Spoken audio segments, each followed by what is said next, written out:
नमस्कार, hornbill TV देख रहे हैं आप। मैं हूं आपके साथ विशाल कर। खबरों की शुरुआत करेंगे। लालढाग चिल्लर खाल मोटर मार्ग को लेकर उच्चतम न्यायालय का अहम आदेश कोटद्वार के पक्ष में आया है, जिसके साथ ही इस बहुप्रतीक्षित और सामरिक दृष्टि से अहम सड़क के निर्माण का रास्ता अब पूरी तरह साफ हो गया है।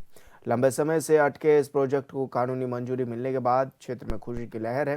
विधानसभा अध्यक्ष और कोटद्वार विधायक ऋतु खंडूरी भूषण ने इसे ऐतिहासिक उपलब्धि बताते हुए कहा है कि ये सिर्फ कानूनी जीत नहीं है, बल्कि कोटद्वार और आसपास के क्षेत्रों के विकास की दिशा में बड़ा कदम है। उन्होंने कहा कि इस मार्ग के बनने से कोटद्वार की भौगोलिक स्थिति और मजबूत होगी और व्यापार, शिक्षा और स्वास्थ्य सेवाओं तक लोगों की पहुंच पहले से ज्यादा सुगम हो जाएगी।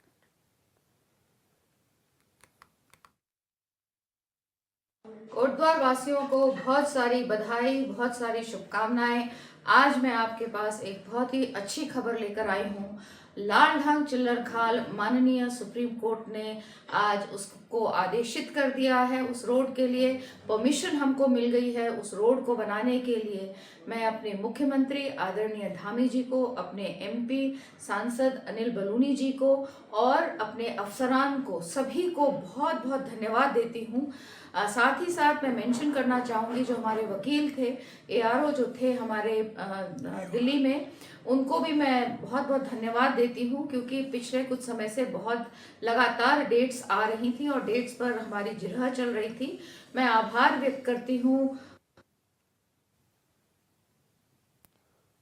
भीम आर्मी भारत एकता मिशन पौड़ी गढ़वाल के जिलाध्यक्ष सुरेश मुयाल के नेतृत्व में उच्च शिक्षण संस्थानों में SC, ST, OBC छात्रों के बढ़ते जातिगत भेदभाव के विरोध में राष्ट्रपति के नाम ज्ञापन सौंपा गया है।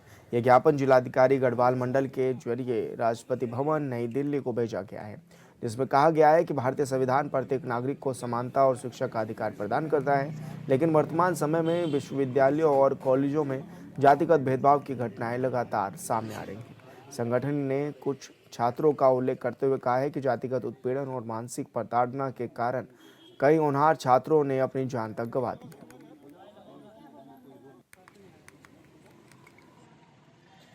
हम चाहते हैं कि ये जो संविधान के तहत सभी को बराबर का नियम हक मिलना चाहिए और ये लागू करके जो है कि हमारे बच्चों को और तमाम बच्चों को इसमें किसी प्रकार का भेदभाव न रखते हुए शिक्षण संस्थानों में अपने अध्ययन में जो उनको अध्ययन जो बच्चे हैं उनको पढ़ाई लिखाई में किसी प्रकार का व्यवधान उत्पन्न न हो। कोटद्वार में देखा कि मैं आपको मसला बता रहा हूँ कि कोटद्वार में भी देखो एक हिंदू आदमी ने एक बुजुर्ग मौलाना आदमी की मदद करने के लिए गया, लेकिन उसको भी एक इशू बनाया गया और आज उस पर मारने पीटने की, जान से मारने तक की धमकी दी जा रही है।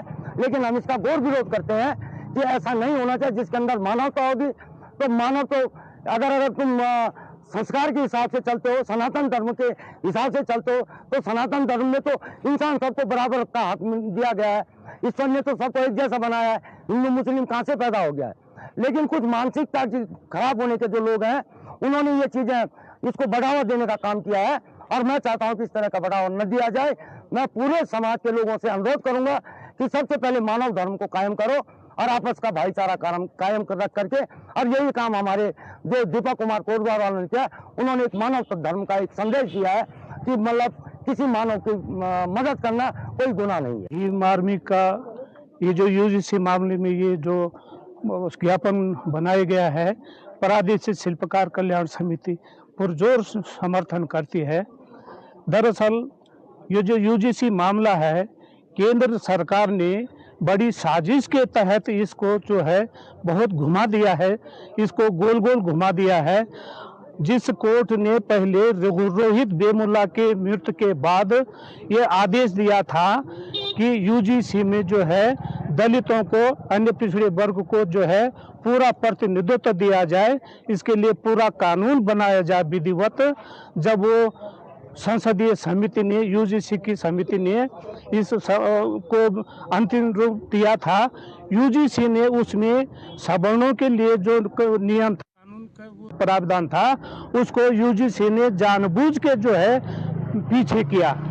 अब जब ये UGC का वाला मामला प्रकरण सामने आया, संज्ञान में आया, होम डोमेन में आया, तो सवर्णों ने इसका विरोध करना, ये बड़ी साजिश के तहत केंद्र सरकार ने इस मामले को लटकाया है।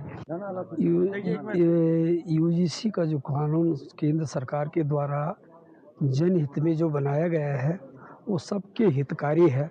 तो हम यही ज्ञापन आज जो है पूरे देश में, पूरे भारत में इस प्रकार का ज्ञापन दे रहे हैं कि इस यूजीसी के कानून को लागू कर दिया जाए, क्योंकि वो जनहित है और सबके हितकारी है, वो किसी के हित में नहीं है। तो इस पर किसी प्रकार की रोक नहीं लगनी चाहिए। हम यही प्रार्थना करते हैं उनसे कि इस पर किसी प्रकार की रोक न लगाएं, और हर जगह से इसकी आवाज़ उठ रही है, हर जगह से इस पर ज्ञापन जा रहे हैं, हर जगह लोग ये बोल रहे हैं कि यूजीसी कानून लागू होना चाहिए। इन्हीं प्रार्थना के साथ में मेरा यह मानना है कि जब सरकार ने सवर्णों को 10% का आरक्षण दिया तो हमारे लोगों द्वारा कोई भी किसी प्रकार का धरना या किसी प्रकार भी व्यवधान उत्पन्न नहीं किया गया। तो आज जब हमको यूसीजी हमको जो मिलना चाहिए उस पर ये सवर्ण लोग क्यों व्यवधान उत्पन्न कर रहे हैं, क्यों ये सड़कों पर उतर रहे हैं? क्या हमारा अधिकार नहीं है शिक्षा का? तो मैं आम जनता से और सरकार से और माननीय न्यायालय से, माननीय मुख्यमंत्री से और माननीय प्रधानमंत्री जी से और माननीय महामहिम राष्ट्रपति से मैं हाथ जोड़ के निवेदन करूंगा कि इस कानून को तुरंत लागू कर दिया जाए, जिससे कि सर्व लोगों का, सर्व जाति का इसमें कल्याण हो। इसमें किसी का कोई नुकसान नहीं है। इसमें सिर्फ और सिर्फ हमारे जो एससी के लोग हैं, माइनॉरिटी के लोग हैं, सारे लोगों का हित मारा जा रहा है। लोगों को इतना मजबूर हो रहे हैं वो लोग। लोहाघाट ब्लॉक सभागार में किसान दिवस का आयोजन किया गया, जिसमें दूर दूर क्षेत्र से किसान अपनी समस्याओं को लेकर पहुंचे। मुख्य विकास अधिकारी डॉक्टर जीएस खाती की ओर से किसानों की समस्याओं को सुना भी गया। किसानों ने मुख्य विकास अधिकारी के सामने जंगली जानवरों की समस्या से निजात दिलाने के लिए तार बाड़ लगाने, समय पर बीज और पौधे उपलब्ध कराने समेत कई समस्याओं को रखा है, जिनका संज्ञान लेते हुए मुख्य विकास अधिकारी डॉक्टर खाती ने संबंधित विभाग के अधिकारियों को किसानों की समस्याओं के समाधान करने के लिए निर्देशित किया है।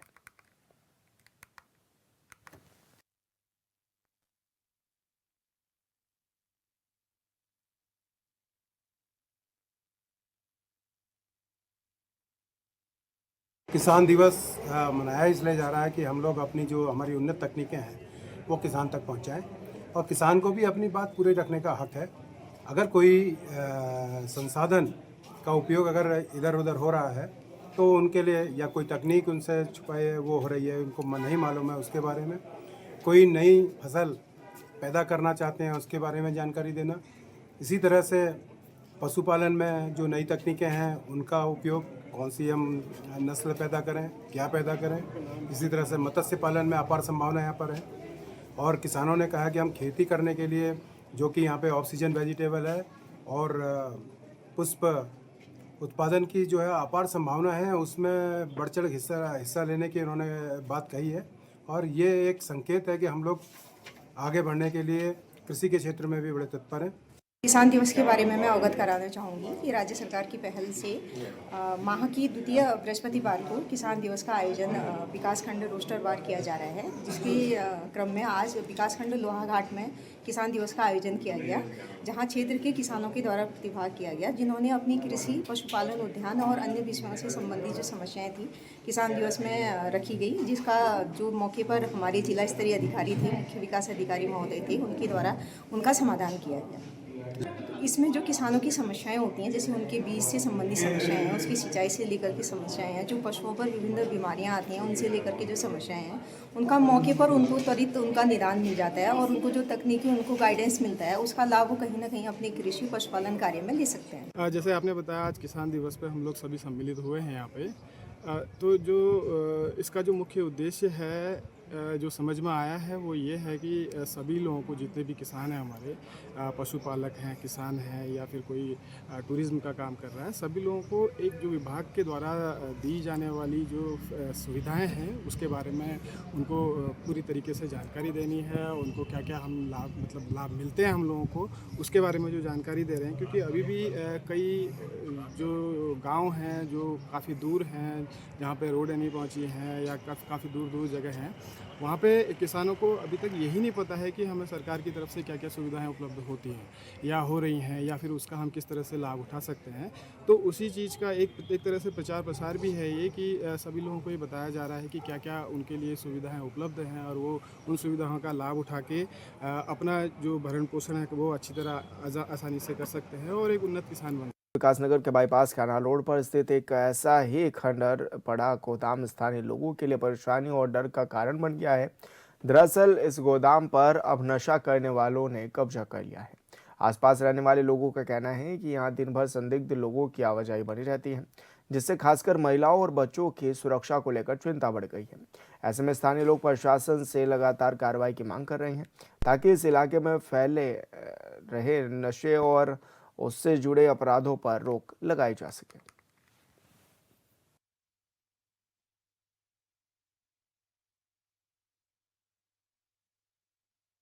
ये हमारा घर है और मेरी बराबर की लड़की है। इतने नशे वालों ने बहुत परेशान कर रखे हैं। मैं बार बार जाते हैं, यहाँ को उतरते हैं, यहाँ को चढ़ते हैं रात को भी। किसका गोदाम किसका ये है? परदी मारवाड़ी का। तो परदी मारवाड़ का। नशा करने वाले आते हैं? हाँ, नशा करने वाले इतने जंक्शन पड़े हैं, यहीं को उतरते हैं, यहीं को चढ़ते हैं, यहीं को आते हैं और हमें बहुत दिक्कत हो रही है। यहाँ घर के ना ऊपर कोई चढ़ जाते हैं, यहीं को उतर जाते हैं। जहाँ तक ये नशा करने वाले लोग हैं, ये देखते हैं कि कहाँ पर सुनसान जगह है या ऐसे खंडर वगैरह में रहते हैं। इसके लिए हम लगातार गश्त करते रहते हैं और कोशिश करते हैं कि इस तरह की गतिविधियाँ को नियंत्रित किया जाए। जहाँ तक नशे के विरुद्ध कार्रवाई का जो मामला है, तो हमने पिछले वर्ष भी लगभग 26 मामले दर्ज किए थे और इस वर्ष जनवरी के माह में 3 मामले हमने नशा की सामग्री पकड़ी है और 3 लोगों को हमने गिरफ्तार किया था। लगातार पुलिस सूचना संकलित करती रहती है और ऐसे लोगों के विरुद्ध कार्रवाई करती रहती है। मैं आपके माध्यम से भी बताना चाहता हूँ कि किसी भी व्यक्ति को अगर ऐसी कोई शिकायत होती है या कोई विशेष किसी व्यक्ति के विरुद्ध कोई सूचना है, उसको नाम गोपनीय रखते हुए हम उस पर तत्काल कार्रवाई करेंगे। और अन्य भी कोई अगर इस तरह की जनरल कोई सूचना आती है कि यहाँ पर नशेड़ी घूमते हैं रहते, तो हम भी जनता से सहयोग मांगेंगे कि उसको तत्काल हमारे संज्ञान में डालें, तो वहाँ पर गश्त बढ़ाई जा सके और कार्रवाई की जा सके।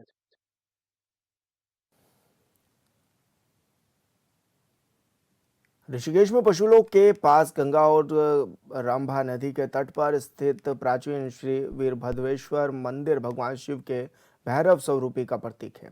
मंदिर का संचालन निरंजनी अखाड़ा हरिद्वार करता है। यह मंदिर जहां पौराणिक महत्व रखता है, वहीं यह स्थान पुरातत्व की दृष्टि से भी प्रसिद्ध है। ऐसे में यहाँ भगवान शिव के भक्तों का तांता लगा रहता है। श्रावण मास में तो स्थानीय लोगों के साथ ही देश के तमाम हिस्सों से भक्त यहाँ आकर भगवान शिव की आराधना करते हैं। महाशिवरात्रि पर वीरभद्र महादेव मंदिर में विशाल मेले का आयोजन भी किया जाता है। यह मंदिर ऐतिहासिक सभ्यता से भी जुड़ा हुआ है।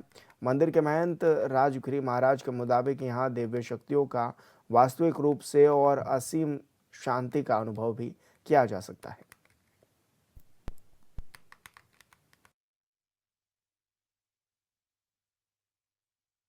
तो पिपलेश्वर महादेव साक्षात माने पीपल के जड़ से ही निकले थे।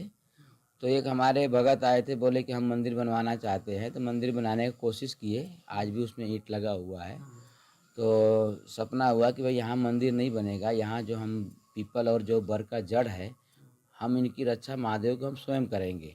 तो उन्होंने नहीं माना, अपने पैसे और अहंकार में उन्होंने बनाए। फिर वो पीपल और जो जड़ था, जड़ ने ऐसा कर दिया कि पूरा मकान उनका तोड़ दिया मंदिर। और आज भी पीपल और बड़ का जड़ से ही पूरा मंदिर बना हुआ है। उस जड़ में से एक बूंद भी पानी महादेव पे नहीं गिरता है। तो ये पिपलेश्वर महादेव के हमने फिर एक बार कोशिश किया गड्ढा खोद के, कि हमने 7 फुट गड्ढा खोदा। उसके बाद भी 7 फुट खोदने के बाद भी वो शिवलिंग निकले नहीं। तो फिर हमारे पुराने महाराज, जो बड़े महाराज थे, बोले कि नहीं, इसको मत निकालो, इनको यहीं स्थापना, यहीं खुश हैं। तो हम लोग फिर उनको चौतरा बना के, आज भी लोग बॉम्बे से, दिल्ली से, लोग बहुत दूर दूर से, अभी चीफ जस्टिस भी आए थे, वहाँ पे दर्शन 1 घंटा पूजा किए। बोले हमने भारत में पहली बार देखा कि पीपल और बर के जड़ के अंदर महादेव निकले हैं।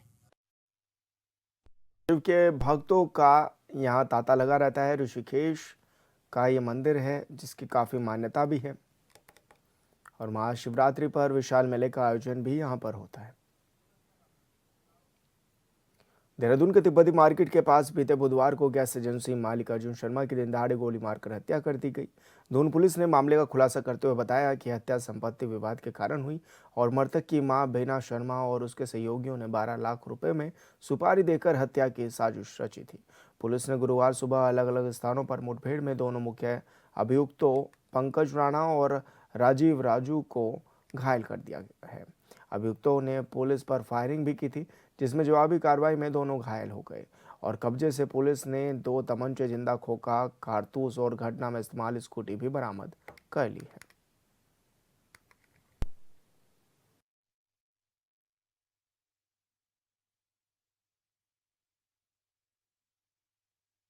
लगातार कॉल रिकॉर्ड से इसको चेक किया गया तो पाया गया कि लगातार इसको लेकर अभियुक्त का जो मोबाइल फ़ोन है वो लगातार व्हाट्सएप पे कॉल्स पर कुछ दिनों से जो है संपर्क में था। एक ज़मीन की प्रॉपर्टी का इशू भी जो है, जो मृतक है उनकी पत्नी द्वारा इसमें पूरे विवेचना में बताया गया कि एक ज़मीन है जिसकी कीमत काफ़ी थी, 14 करोड़ रुपए में करीब उसका एग्रीमेंट हुआ था और वो ज़मीन जो है मृतक के भी हक की थी और इसको लेते हुए मृतक द्वारा आपत्ति भी व्यक्त की गई थी और इसमें जो है सिविल कोर्ट से स्टे भी करा दिया गया था और दाखिल खारिज पर रोक लगा दी गई, जिससे क्षुब्ध होकर चूँकि जो हमारे जो 3 अक्यूज़ हैं जो लगातार इसमें जुड़े हुए थे, क्षुब्ध होकर इस घटना को अंजाम देने के लिए कहीं ना कहीं उनियाल के माध्यम से जो है षड्यंत्र को रचा गया था। क्योंकि अभी प्राइमरी स्टेज ऑफ इन्वेस्टिगेशन में है, कुछ साक्ष्य हमारे पास आए हैं, उन साक्ष्यों के आधार पर हमने 3 लोग को अरेस्ट कर लिया है इसमें, लेकिन जो और साक्ष्य इन्वेस्टिगेशन में जो उसको कनेक्ट करना है या और चीज़ें जो हमें पता चल रही हैं उसको हम विवेचना का पार्ट बना रहे हैं और शीघ्र इसमें हम आगे अपडेट करेंगे। प्रेस सूचना ब्यूरो की ओर से आयोजित विशेष मीडिया आउटरीच पहल के तहत उत्तराखंड के देहरादून से पत्रकारों का एक प्रतिनिधिमंडल भारत की समुद्री सुरक्षा संरचना और भारतीय नौसेना की परिचालन तैयारियों का प्रत्यक्ष अनुभव प्राप्त करने के लिए विशाखापट्टनम पहुंचा है। इस यात्रा का उद्देश्य मीडिया के जरिए नौसेना की आधुनिक क्षमताओं, रणनीति भूमिकाओं और स्वदेशी रक्षा उत्पादन में हो रही लगातार प्रगति के बारे में जनता में जागरूकता बढ़ाना है। कार्यक्रम का मुख्य आकर्षण परियोजना 17A के तहत निर्मित उन्नत स्टील्थ फ्रिगेट INS उदयगिरी के साथ ऑन बोर्ड संवाद रहा, जो भारतीय नौसेना के बहुभूमिका स्टील्थ फ्रिगेट की अगली पीढ़ी का प्रतिनिधित्व करता है। आधुनिक स्टील्थ सुविधाओं और कम रडार सिग्नेचर के साथ डिजाइन किया गया ये युद्धपोत जटिल समुद्री वातावरण में बेहतर उत्तरजीविता के साथ संचालन करने और दुश्मनों की पहचान से प्रभावी ढंग से बचने में सक्षम है। INS उदयगिरी उन्नत निगरानी और रडार प्रणालियों तहत से सतह और सतह से हवा में मार करने वाली मिसाइल क्षमताओं, पनडुब्बियों रोधी युद्ध प्लेटफॉर्मों और परिष्कृत इलेक्ट्रॉनिक युद्ध उपकरणों से सुसज्जित है।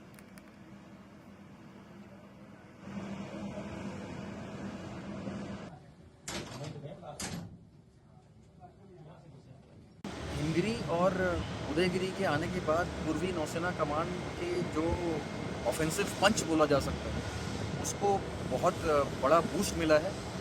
इससे पहले हमारा जहाज़ जो नीलगिरी था, सेम क्लास ऑफ शिप, वो 1 साल पहले कमीशन हुआ था, तो अभी हम 3 जहाज़ जो हैं हमने पूर्वी नौसेना कमांड के ऑफेंसिव पंच को बहुत ज़्यादा बढ़ाया है। अभी हाल ही में कुछ दिनों बाद हमारा 4था जहाज़ जो है तारागिरी, सेम क्लास, वो भी यहीं से कमीशन होने वाला है और टोटल 7 जहाज इस क्लास के यहाँ पे विशाखापट्टनम में बेस होने वाले हैं, जो इस पूर्वी नौसेना कमांड के ऑफेंसिव पंच को बहुत ज़्यादा बढ़ा देगा।